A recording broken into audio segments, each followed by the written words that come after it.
Salam sejahtera Bapak Ibu dan Saudara terkasih dalam Tuhan Yesus. Sungguh kami mengucap syukur jika pada saat ini kami diberikan kesempatan untuk memberikan kesaksian kami terkait kondisi yang kami alami pada bulan Desember sampai Januari lalu, di mana keluarga kami juga saat itu sedang mengalami COVID. Kalau boleh saya ceritakan di sini, jadi awalnya adalah saat malam Natal tanggal 24 Desember itu. Saat itu Mas Brahma pulang dari tugas di Blitar, dan saat malamnya itu kondisi Mas Brahma demam cukup tinggi sekitar 39 derajat, dan saat itu kami juga sempat terpikir bahwa kondisi saat itu kondisi COVID di Kota Malang sedang tinggi-tingginya, dan itu sempat terpikirkan juga oleh saya. Dan kemudian pada hari Sabtunya tanggal 26 Desember saya menyarankan ke Mas Brahma untuk melakukan rapid antigen, dan saat itu hasilnya yang keluar adalah Mas Brahma positif COVID. Dan saat itu juga hari itu Mas Brahma langsung melakukan isolasi mandiri di kamar kos yang kebetulan ada di sebelah rumah induk kami. Dan kemudian untuk memastikan kondisi keluarga kami satu rumah, akhirnya hari Senin tanggal 28 Desember kami berempat, saya, Lila, Jordan, dan juga Bapak, kami melakukan rapid antigen juga, dan puji Tuhan Bapak, Lila, Jordan hasilnya negatif, tetapi saya hasilnya positif. Akhirnya saya melakukan isolasi mandiri juga bersama Mas Brahma. Waktu itu yang saya alami adalah yang ada di pikiran saya saat itu, yang menjadi beban saya itu adalah anak-anak dan bapak. Terutama anak-anak, mereka sudah terbiasa dengan saya, dan semuanya juga saya sendiri yang mengurusi. Meskipun di rumah itu juga ada pembantu, tetapi hanya pagi sampai sore. Untuk selebihnya itu urusan kebutuhan mereka saya semua yang menangani. Dan saat saya harus berjauhan dengan mereka, itu yang menjadi beban saya adalah nanti bagaimana dengan mereka. Tapi akhirnya pertolongan itu datang dari kakak saya yang ada di Kepanjen. Jadi kakak saya ini menawarkan untuk merawat mereka selama kami isolasi mandiri. Dan akhirnya anak-anak dijemput oleh budinya, mereka tinggal dengan budinya untuk sementara waktu. Dan selama mengalami COVID itu, yang kami lakukan itu adalah, terutama saya, itu yang saya rasakan, saya tidak mengalami yang namanya demam, batuk, pilek, sesak nafas, itu saya tidak ada sama sekali. Jadi kalau kata dokter bilang itu saya adalah OTG tanpa gejala. Cuman dengan berjalannya waktu, itu akhirnya ada muncul gejala lain yang saya rasakan, yaitu nafsu makan saya hilang. Jadi saya betul tidak bisa makan, jadi makan itu hanya sedikit porsinya. Jadi kalau dengan porsi sebelumnya satu, itu hanya bisa setengah porsi saya makannya, seperti itu. Dan kami juga berobat, sama-sama berobat dengan Mas Brahma ke Puskesmas Dinoyo. Kebetulan wilayah rumah kami ada di bawah Puskesmas Dinoyo, jadi dari pihak Puskesmas yang terus memantau kondisi kesehatan kami. Jadi kami suplai obat-obatan, vitamin, semuanya sudah disiapkan oleh pihak Puskesmas.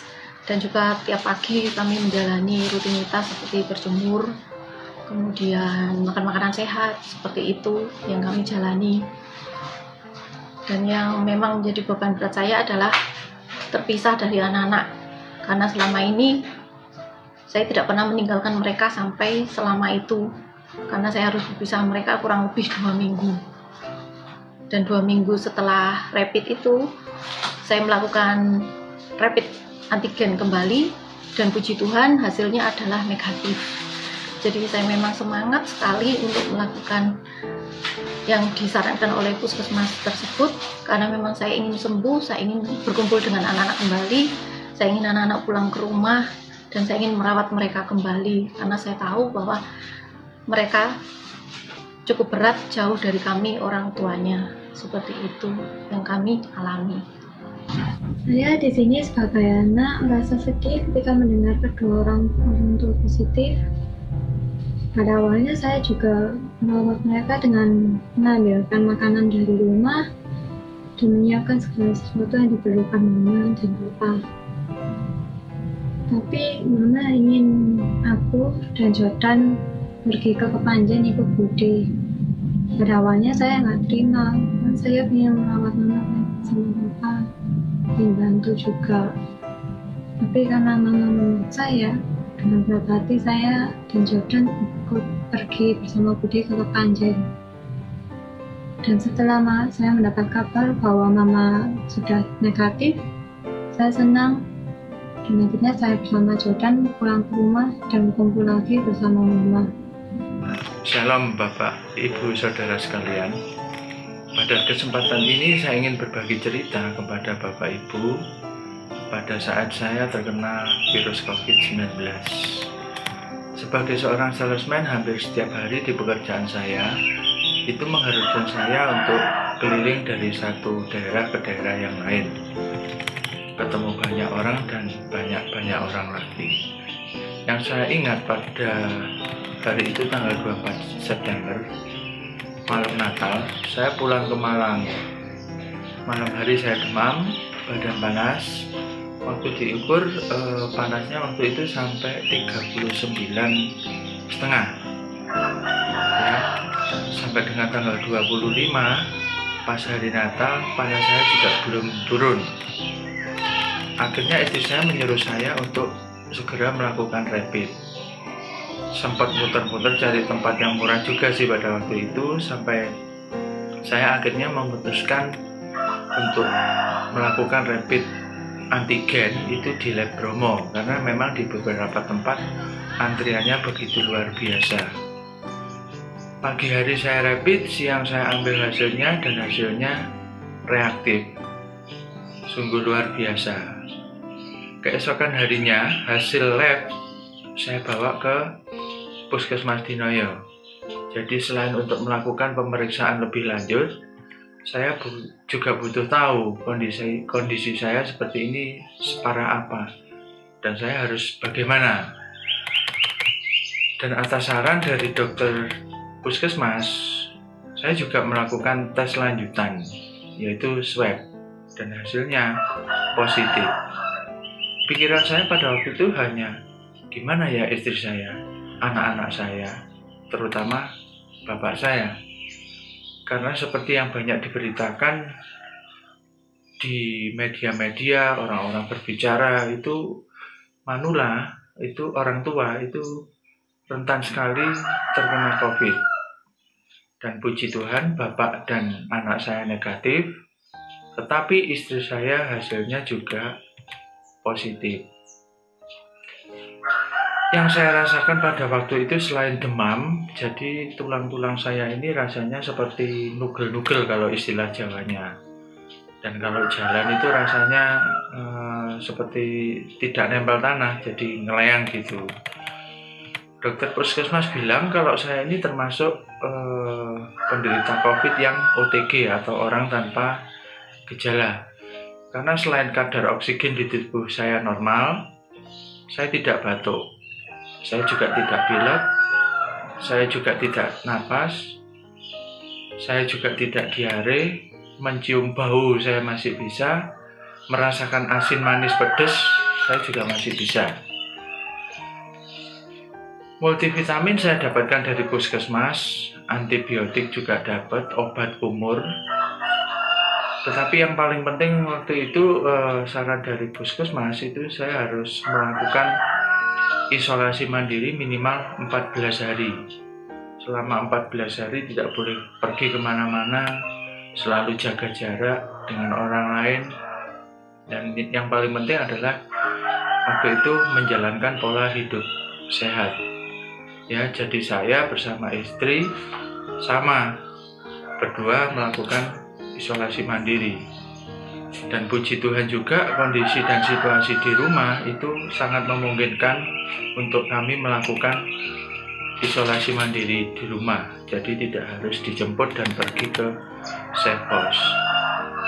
Selama 14 hari saya isolasi, apa saja yang saya lakukan? Pada dasarnya itu adalah 3 hal. Jadi 1, memang harus banyak istirahat, kedua itu olahraga dan berjemur, dan yang ketiga itu cuma makan, jadi nggak ada hal yang lain. 3 hari pertama merupakan hari yang paling berat. Karena apa? Badan saya rasanya lemes, ya, seperti nggak ada tenaga. Makan tidak bisa banyak, padahal makanannya itu enak-enak, ya. Baru 3 sendok rasanya sudah mual-mual dan mau muntah. Dan susah tidur, sebentar-bentar kebangun. Ya, bisa jadi mungkin itu juga kena pengaruh pikiran. Stres kena COVID. Puji Tuhan, setelah 10 hari isolasi mandiri, istri saya sudah dinyatakan negatif. Tetapi saya waktu itu karena belum 14 hari saya tidak pernah periksa. Tidak boleh periksa dulu maksud saya. Jadi setelah 3 minggu saya melakukan rapid antigen lagi, dan puji Tuhan saya juga sudah dinyatakan negatif. Hal-hal yang mungkin saya bisa bagikan ke Bapak Ibu, yang paling penting satu itu kesehatan. Jadi setiap saat, setiap waktu kita juga harus bersyukur, tidak pernah berhenti atas kesehatan yang sudah diberikan Tuhan pada kita. Ya, karena memang seperti pepatah bilang itu benar, orang-orang banyak bilang benar bahwa kesehatan itu adalah mahal harganya. Yang kedua adalah matahari.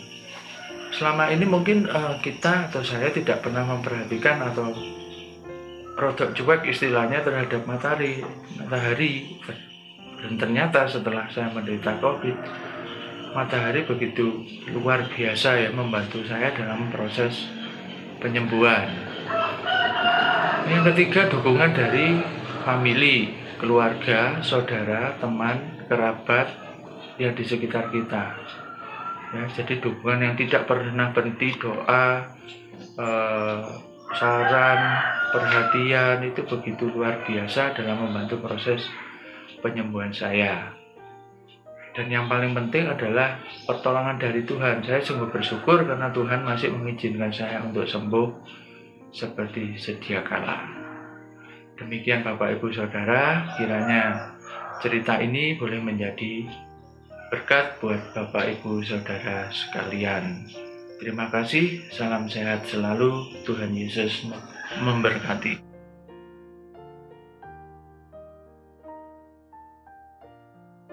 Halo, selamat pagi. Kemenangan yang saya dapatkan hari ini itu semua karena kebaikan dan kemurahan Tuhan. Perjumpaan pribadi saya akan kebaikan Tuhan menghantarkan saya pada titik terendah di mana hati saya benar-benar dihancurkan, diremukkan, dan dibentuk kembali untuk menjadi sesuatu yang berharga di mata Tuhan. Bersama saya, Dwi Kristiawati, Pak Juswo, suami dari Bu Dwi. Saya Farel, anak pertama dari Bu Dwi. Saya Abel, anak kedua dari Ibu Dwi. Inilah keluarga kecil saya, aset yang sungguh berharga. Yang berharga di mata kita, keluarga saya tadi, pada tanggal 25 Januari 2021 itu menjadi ujian yang sangat berat untuk saya. Awal tahun, kantor saya mulai menerapkan jam kantor di mana saya harus mulai masuk kerja, tidak lagi memakai sistem work from home. Tentu saja pada saat kami mengawali kegiatan kami harus melakukan prokes yang sangat ketat. Kami melalui tes swab COVID-19. 11 Januari saya lolos, saya aman, tidak dinyatakan sebagai penderita COVID-19. Namun ada satu teman saya pada hari itu hasil labnya dinyatakan sebagai penderita COVID-19. Tentu kami sebagai rekan sekantor, kami mendukung dia dalam doa. Kami merasa bahwa ini bagian yang kami harus bersatu hati. COVID-19 pada awal tahun 2021 masih menjadi sesuatu berita yang sangat menakutkan bagi kita semuanya, termasuk saya. Karena ada satu teman yang terkena COVID-19, 2 minggu kemudian, tepatnya tanggal 25 Januari, kami semua mengulang melakukan tes COVID-19. Hari itu, saya mulai hari-hari dengan waktu seperti biasanya. Saya berangkat bersama suami, kemudian sampai di kantor kami bersama-sama rekan semua ke kantor untuk melakukan tes COVID-19 di lab SIMA di Jalan Ciliwung. Setelah itu kami kembali bekerja seperti apa adanya sambil menunggu hasil tes. Sampai dengan jam waktu pulang, semuanya masih baik-baik saja. Saya baik, suasana hati saya masih sukacita, badan saya juga dalam keadaan yang sangat prima. Setelah pulang, saya dijemput suami untuk pulang, saya mampir makan di Soto Lombok. Sembari makanan baru saja, sesuap saya makan, handphone saya berdering. Ada telepon masuk dari pimpinan saya. Saya angkat, biar ternyata saya mendapatkan berita yang sungguh-sungguh di luar dugaan saya dan sungguh-sungguh tidak saya inginkan sebenarnya. Hasil tes saya pada tanggal 25 Januari secara medis dinyatakan bahwa saya terkena virus COVID-19. Bapak Ibu tentu bisa bayangkan apa yang terjadi pada saya. Betul, saya ketakutan. Hati saya menjadi kecil. Semua di sekitar saya rasanya menjadi dingin, tidak berpengharapan sama sekali. Kami pulang dalam keadaan saling hening. Saya dan suami tidak berbicara. Lebih menakutkan lagi ketika sampai di rumah, suami mensteril semua ruangan di rumah dan sudah mulai menyiapkan satu kamar untuk saya melakukan isolasi mandiri di kamar saya. Dengan semua pikiran yang masih berkecamuk di dalam pikiran saya. Akhirnya, saya masuk dalam kamar itu, saya mulai mengisolasi diri saya. Dalam waktu yang dari 24 jam, benar-benar saya ada titik terendah dalam kehidupan saya, di mana ketakutan begitu menghimpit saya. Roh saya menjadi sangat kecil. Yang saya pikirkan hari itu bahwa apakah tubuh saya mampu pada hari-hari kedepannya menahan semua reaksi akibat saya dinyatakan sebagai penderita COVID-19. Tentu saja hal ini saya ketahui dari beberapa media yang saya baca. Saya juga menghubungi beberapa teman malam itu yang sudah menderita COVID-19 terlebih dahulu. Banyak hal yang rasanya sangat tidak enak didengar, bahkan tidak ingin saya dengar pada saat itu. Yang jelas terpampang nyata bahwa hari-hari ke depan saya adalah hari-hari yang sangat menakutkan dan bahkan mungkin tidak berpengharapan lagi. Singkat cerita, esok harinya semua keluarga saya melakukan tes dan mereka semua dinyatakan negatif. Akhirnya saya memilih untuk masuk ke safe house, yaitu di rumah sakit lapangan di Jalan Ijen. Bapak Ibu yang terkasih dalam Tuhan, dalam keadaan yang tidak berpengharapan sama sekali, dalam keadaan yang saya harus berangkat dengan ketakutan, dengan diiringi derai air mata dari keluarga saya yang tadi saya katakan sebagai aset yang berharga, tentu saja hati saya sangat remuk, hati saya sangat hancur. Saya masuk dalam keadaan sebagai orang yang benar-benar surrender, benar-benar menyerah. Di dalam rumah sakit lapangan, sambutannya cukup baik. Saya disambut oleh dokter dan para medis. Saya diletakkan di satu kamar yang ternyata saya tidak sendiri. Saya ada 4 orang di sana. Hari pertama saya lalui dengan tidak ada perubahan, tetap dengan ketakutan, tetap dengan rasa yang penuh dengan tidak berpengharapan. Kemudian saya mulai menerima banyak SMS dari sahabat dan teman-teman saya. Nah, di situ ada satu SMS yang sangat menguatkan saya. Dia bilang bahwa Bu Dwi adalah orang yang kuat. Bu Dwi masuk di sana tidak sebagai penderita COVID, tetapi sebagai pembawa harapan. Disitulah iman saya mulai saya bumbungkan tinggi. Saya masuk dalam perkumpulan persekutuan Hope COVID. Di dalam rumah sakit ada persekutuan untuk kita orang-orang yang seiman. Di sana saya bertumbuh karena di kelompok itu sebelum kami mendengarkan firman Tuhan sebagai penguatan, kami saling sharing. Kami saling sharing tentang kondisi kami ketika awal masuk, kemudian hari kedua, hari ketiga, dan di sana banyak hal yang saya dapati. Saya mendapatkan satu tuntunan atau arahan ketika hal itu akan terjadi kepada saya, apa yang harus saya lakukan. Puji Tuhan Bapak Ibu Saudara. firman yang disampaikan dan kalimat yang disampaikan oleh sahabat saya bahwa saya di sana pembawa harapan itu hidup. 10 hari saya lewati di dalam rumah sakit lapangan, saya tidak mengalami satupun gejala COVID-19. Bahkan tubuh saya bisa dibilang dalam keadaan sangat prima.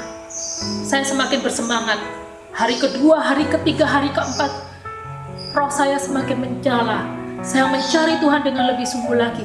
Saya menguatkan saudara-saudara kita di lingkup persekutuan kita di HUB COVID. Bahkan saya melayani orang-orang di luar yang saudara-saudara seiman kita dengan mendukung mereka, membantu mereka mengambilkan makanan, menguatkan mereka sharing-sharing ketika ada suaminya yang harus masuk di kamar isolasi, bahkan ada yang dilarikan ke rumah sakit Saiful Anwar karena di fase-fase saat gejala COVID itu muncul. Mereka tidak bisa merespon, tubuhnya tidak bisa merespon dengan baik. Akhirnya mereka drop dan harus dilarikan ke rumah sakit Saiful Anwar. Tidak hanya itu saja. Ada hal yang sungguh sukacita yang luar biasa ketika fungsi saya sebagai seorang ibu dan juga istri bagi Pak Yuswo. Tentu saja keluarga saya mengalami ketimpangan atau kegoyangan, di mana seorang ibu kalau harus pergi meninggalkan itu kan pasti banyak tugas dan tanggung jawabnya yang terbengkalai. Sementara keluarga saya juga harus terisolasi. Walaupun dinyatakan negatif, tapi mereka harus menjaga diri, menjaga jarak supaya mereka benar-benar aman selama masa inkubasi COVID ini seminggu ke depan. Mau tahu ceritanya apa yang luar biasa ini? Kami sungguh tidak menyangka sebenarnya apa yang terjadi di dalam keluarga kami. Tapi Tuhan mempunyai rencana yang indah. Di dalam perawatan dan proses penyembuhan di rumah sakit lapangan, kami sekeluarga selalu menghubungi istri kami pada jam 8 malam untuk kami bersama-sama membangun mesbah keluarga dengan cara kami membaca firman dan kami selalu berdoa. Ini yang membuat kami tetap di dalam semangat dan di dalam perlindungan Tuhan untuk melanjutkan kehidupan kami. Kami yakin dengan mesbah yang kami bangun di dalam kami jauh dengan keluarga membuat kami semakin yakin bahwa kasih Tuhan melingkupi keluarga kami.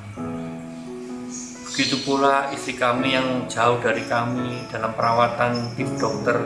Ini yang membuat semangat istri kami menjadi tinggi, sehingga imunnya menjadi besar dan virus yang ada di dalam tubuhnya semakin hari semakin lemah. Kami tidak akan sampai di sini andai kata Tuhan tidak campur tangan dalam kehidupan keluarga kami.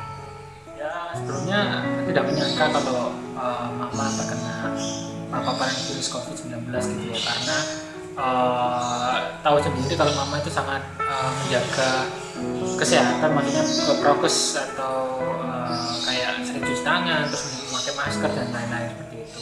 Tapi Tuhan berkata lain kalau mama dikasih berkat untuk sakit COVID-19. Tapi bersyukur banyak dukungan, doa juga dari teman-teman dari pelayanku di kantor maupun di gereja yang banyak membantu. Dari papaku sendiri banyak memberi masakan karena kami sekeluarga kehilangan di rumah itu yang biasanya masak, terus kami diberi masakan oleh teman-teman pamong gitu ya, dan itu sungguh berkat luar biasa bagi keluarga kami. Dan jauh dari itu kami banyak didoakan oleh berbagai orang, baik yang kami kenal maupun yang tidak kami kenal sebelumnya. Mesbah keluarga, betul. Bapak Ibu, itulah kata kuncinya. Aset yang tadi saya katakan menjadi ujian terberat buat saya. Ketika hati saya benar-benar diremukkan, dihancurkan tanpa pengharapan, itu sama sekali tidak terjadi. Kemenangan demi kemenangan justru yang saya peroleh. Mesbah keluarga, persekutuan yang kami bangun saat saya di dalam perjumpaan dengan suami, kedua anak saya, orang tua saya, dan saudara-saudara yang lain, itu menghidupkan roh saya membumbung tinggi. Akhirnya, kemenangan demi kemenangan saya dapatkan. Tidak hanya sampai di situ, Tuhan masih memberikan bonus. Setelah keluar dari rumah sakit lapangan, saya diizinkan bergabung dalam satu organisasi yang cukup besar di Kota Malang, yaitu BMKG, ikut berpelayanan di sana, dan saya membagikan pengharapan untuk para penderita COVID. Saya membagikan banyak pengharapan untuk orang-orang di sekitar sana, dan roh saya semakin menjulang tinggi ketika saya bertemu dengan saudara-saudara dan sahabat-sahabat saya terkasih di dalam pelayanan guru sekolah minggu GKJW Jemaat Malang. Demikian sharing keluarga kami. Kami berharap dengan sharing kami ini membawa kekuatan, berkat bagi orang lain yang mengalami kondisi dan situasi yang sama dengan keluarga kami. Untuk para pemuda khususnya, jangan lupa batasi diri, jaga kesehatan, jangan sering keluar rumah karena kita adalah pemuda sering membawa karier ke virus ini ke dalam rumah. Mari berkemenangan bersama Tuhan, karena Bapak Ibu adalah harta yang berharga di hadapan Tuhan. Dan jangan lupa untuk menetapkan 5M. Shalom, Tuhan memberkati.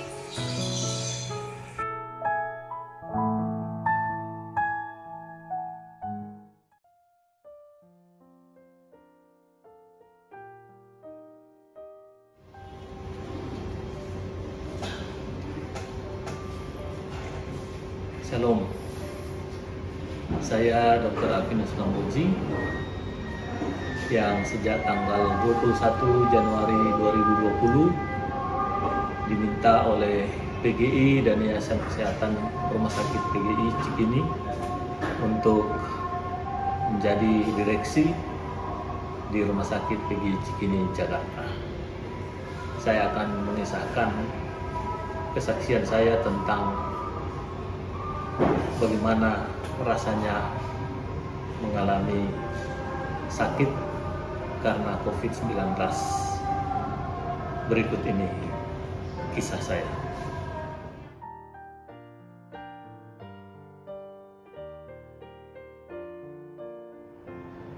Kisahnya dimulai tanggal 4 Maret 2021.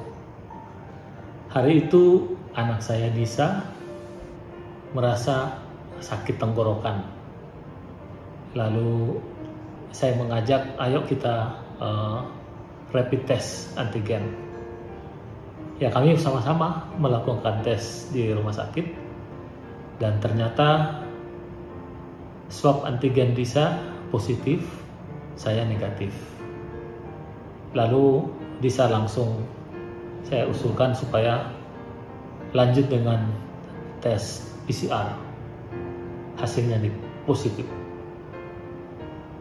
Udah, serta-merta kita harus ambil keputusan dan langsung masuk ke IGD. Di IGD untuk memastikan hal-hal yang memungkinkan untuk dirawat atau tidak perlu dirawat di rumah sakit. Hasilnya foto ronsen toraksnya baik, tidak ada batuk, dan hasil lab darahnya juga baik, sehingga oleh dokter penanggung jawab disarankan hanya isolasi mandiri saja. Begitu kisah Disa.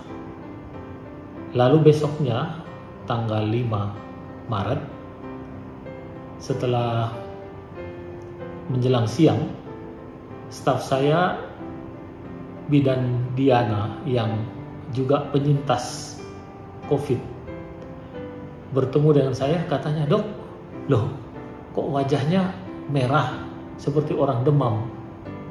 Wah, saya juga kaget. Dia bilang, "Coba Dok dites." Saya bilang, "Oke lah, nanti saya coba." Tapi saya akhirnya kok merasa juga seperti badan saya nggak enak gitu. Tapi saya masih menyelesaikan tugas hari itu dengan baik. Juga bertemu beberapa teman, dan ada rapat juga dengan yayasan, dan juga ya mengarahkan staf. Lalu besoknya hari Sabtu tanggal 6 Maret, saya merasa juga aduh nggak enak lah badan saya. Ya udah, saya bilang, jangan-jangan ada sesuatu. Jadi saya langsung jam 11 saya tes PCR dan hasilnya positif. Saya langsung memberitahu istri saya lewat telepon, memberitahu anak saya, dan saya siap-siap untuk dirawat. Jadi saya udah bawa persediaan pakaian, karena Disa juga sudah pisah dengan saya. Saya bawa pakaian saya untuk siap-siap dirawat. Lalu dengan tas itu saya berangkat ke IGD untuk dicek up. Nah, pemeriksaan, foto toraks, hasil lab, tensi dan sebagainya memang dalam batas normal.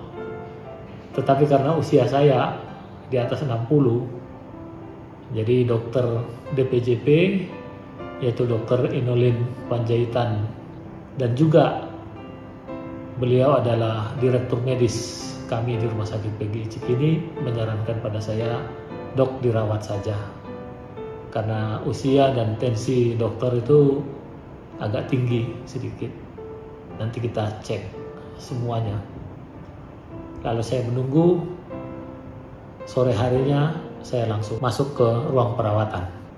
Dan mulai hari itulah saya dirawat di Rumah Sakit PGI Cikini dengan dokter Inolin sebagai penanggung jawab saya.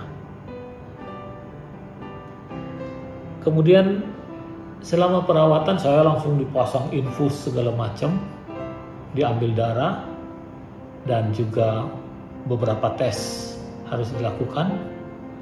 Dan saya sih sebenarnya tidak merasa ada gejala, tidak ada sesak, tidak ada batuk, cuma memang tensi saya yang tinggi dan ada sedikit demam, 37,5 gitu, hampir 38.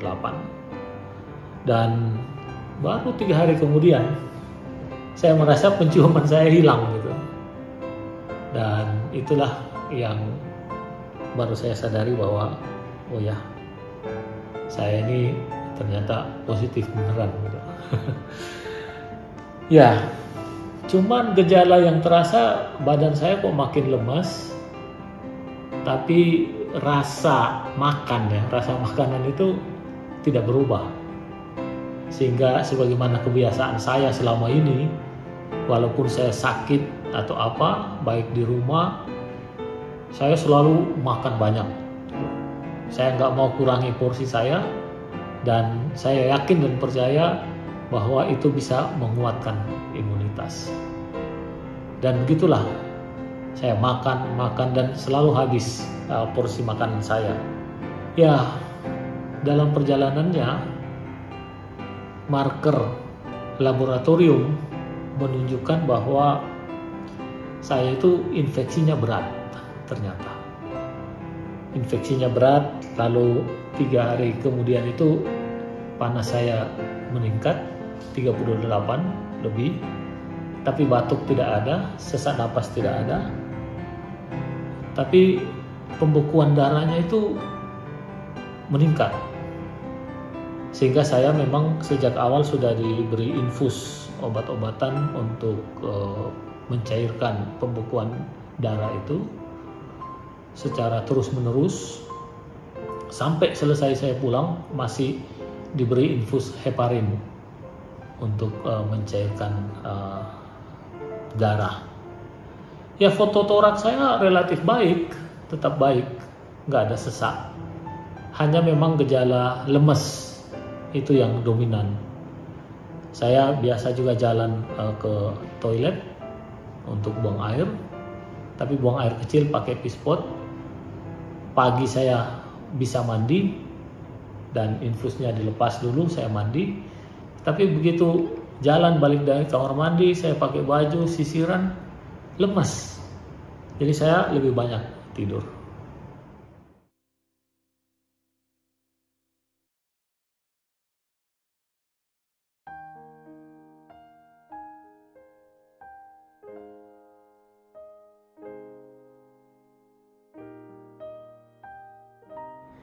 Ya, begitulah.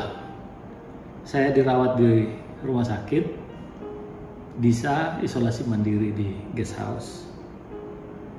Saya sebenarnya tidak merasa apa-apa, kekhawatiran bagaimanapun karena nggak ada sesak napas.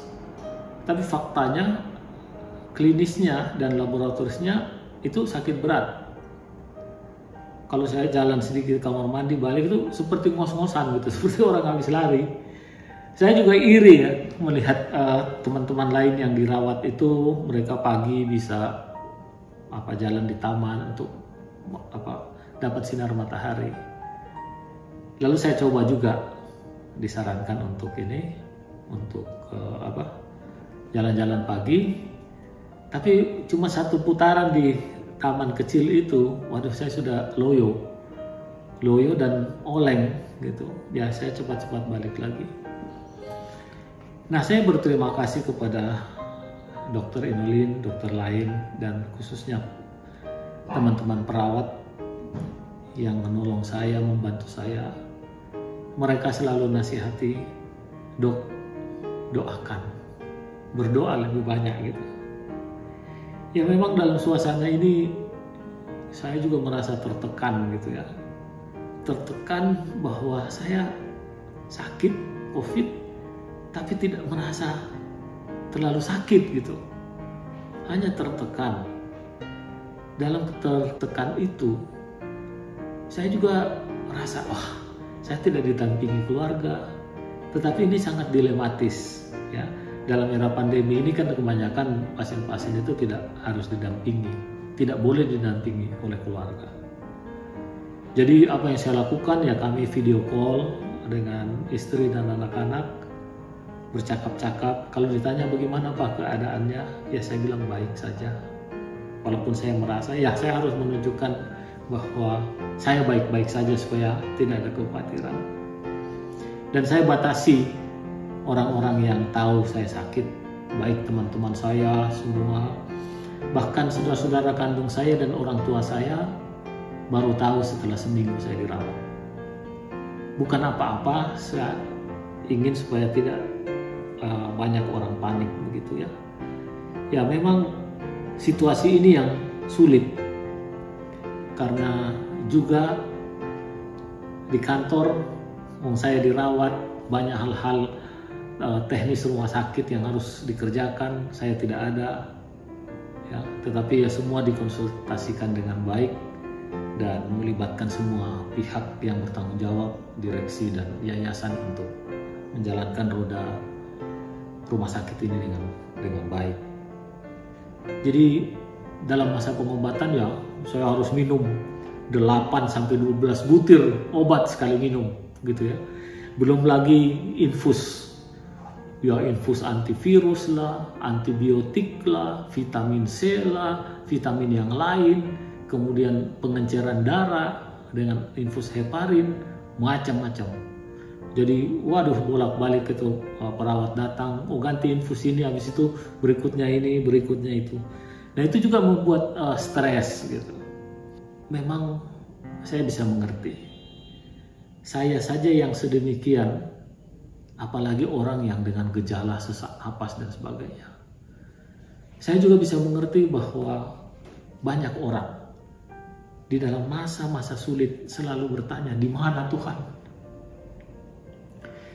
Kenapa Tuhan tidak hadir? Seolah-olah Tuhan kok meninggalkan kita. Ya, tetapi saya bisa berefleksi bahwa sungguh pun demikian. Saya merasa kehadiran Tuhan. Saya merasa bahwa Tuhan tidak tinggalkan saya. Saya siap menghadapi apapun resiko dari sakit ini. Saya kira kita tahu semua apa resikonya. Setiap manusia diberikan Tuhan tanggung jawab. Dan saya merasa Tuhan, saya sudah melakukan apa yang Tuhan minta, apa yang Tuhan perintahkan. Saya pergi dimanapun tugas tanggung jawab itu diberikan pada saya. Itulah ketaatan kita. Dan kita tidak merasa berhutang lagi bahwa kita tidak melakukan apa yang Tuhan minta untuk kita lakukan.